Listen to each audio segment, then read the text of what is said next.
Sir, बस्ती में जो ये क्रिकेट टूर्नामेंट का आयोजन हुआ है, मुझे लगता है, मैं तो कई वर्षों से हूँ, कभी उत्तर प्रदेश पार कॉर्पोरेशन नहीं हुआ था। और ये अभी आप कुछ ही दिनों आए और अपना आप काम भी जिस तरह से हर्रिया की जिम्मेदारी मिले है बखूबी निभा रहे हैं एज ए अधिशासी अभियंता। उसी के साथ साथ ये दिमाग में कैसे आपके आया सर कि जो हमारे स्टाफ है चाहे किसी वर्ग में हो, उनको नया जोश दिया जाए जिससे वो नए जोश के साथ काम करें।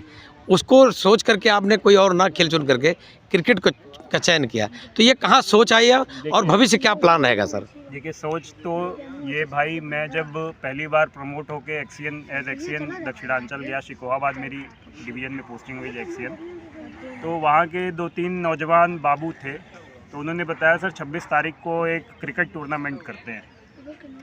तो मैंने कहा चलो भाई कर लो। शौक में एक टूर्नामेंट आयोजित किया गया 26 तारीख को और बहुत ही अच्छी अनुभूति हुई। और उस आयोजन के बाद मुझे ऐसी अनुभूति हुई कि वाकई इस टाइप के आयोजन जो हैं, एक जो हम लोग की जीवन शैली, जो कार्यशैली जो ऑफिस की जो बन गई है, उससे इतर हमें एक ऐसे मौका देते हैं जिसमें हम थोड़ा रिफ़्रेश हो जाते हैं और एक दूसरे को बेहतर तरीके से जानते हैं। छोटे बड़े का भेद भूल जाता है जब हर व्यक्ति जब खेल के मैदान पे उतरता है, चाहे संविदा कर्मी हो, चाहे वो जेई हो, चाहे एसडीओ हो, चाहे एक्सियन हो। तो उस चीज़ को मैं वहाँ से शुरू किया और दूसरी पोस्टिंग मेरी एज एक्सियन फूलपुर रही। हमारे फूलपुर के साथी भी आए हैं, तो वहाँ भी मैंने उस परंपरा को कंटिन्यू रखा, वहाँ भी एक मैच का आयोजन किया। और इस बार जब मैंने अपने सहयोगियों से, ये छोटे भाई हैं तीनों मेरे, एक चौथा एक और है, वो भी नहीं, नाम भी सर बता दीजिए, इतने प्यार से कर रहे हैं। पंकज, प्रभाकर और वागेश, नाम भी बता दीजिए सर। उपखंड अधिकारी जो बस्ती जिले में तैनात है। जब मैंने इनको अपनी आइडिया के बारे में बताया तो इन्हें बहुत ही अच्छा लगा और मेरा अकेले का योगदान नहीं था। मैं तो कहूँगा कि इसमें इन लोगों ने बहुत अच्छा कंट्रीब्यूशन दिया, खासकर पंकज ने, क्योंकि जो लोकल लेवल पे जो सारे अरेंजमेंट्स करने थे वो पंकज ने ही किया। मैदान कहाँ होगा, कहाँ चूज़ करना है, कौन कैसे क्या क्या व्यवस्था होगी, सारा पंकज ने देखा।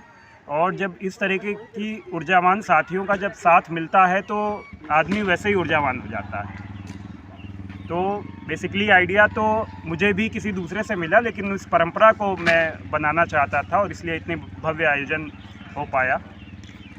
और ये खुशी की बात भी है सर कि आपके इस सोच को मुख्य अभियंता ने जिस तरह से अनुमोदन दिया मुस्कुरा करके, ये भी एक बहुत बड़ी उपलब्धि है सर। चीफ साहब को मैंने पहले ही बता दिया था, साहब मैं इस तरह का आयोजन करता हूँ, तो चीफ साहब उसी समय मुझे बहुत सपोर्ट किए। तो उनके कुशल निर्देशन में ही ये सारी गतिविधियाँ हम लोग की रहीं। और ये जो ये ऐसे इवेंट होते हैं, ये एक समा होता है, एक पल होता है जो लाइफ टाइम याद रहता है। अब चीफ साहब ने अपने उद्बोधन में अपने समय की चीज़ों को, अपने समय की बातों को याद किया। उसी तरीके से हम भी 20 साल 15 साल बाद हम भी लोग अपने जूनियर्स को बताएंगे, उनसे अपनी ये सारी चीज़ें शेयर करेंगे। तो ये होती ऐसी ही है।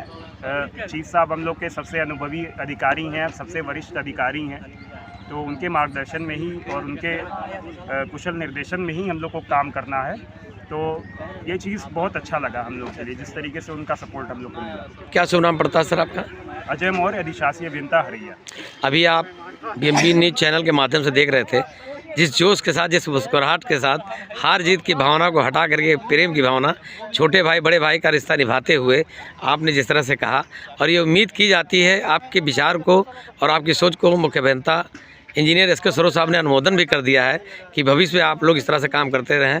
तो मेरे तरफ से बीएमपी न्यूज़ चैनल के संपादक चंद्र प्रकाश शर्मा से आप सभी को ये शुभकामना है।